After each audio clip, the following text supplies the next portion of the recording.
आम्ही असताना राज चौथा कोंडाण्यावर जाणार, आगीत उडी घालणार, वाघाच्या तोंडी मान देणार. आव मग आमचा उपयोग काय? वटांवर या मुठमुठ मिशा कशाला? या पराची एवढ्याला छात्या कशाला? ए मुदगलावानी टणक दंड कशाला? ही मजबूत मनगट कशाला? कशाला मिशांना पीळ भरायची औसात? कोंडाणा घेतल्या बिगर माझ्या घरातलं मंगल कार्य होणार नाही.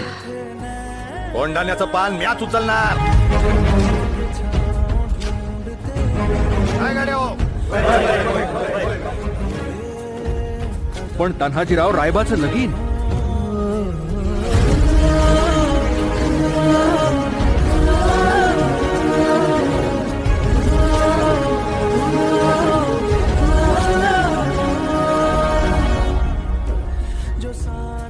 राज, आधी लगीन कोंढाण्याचं, मग रायबाचं.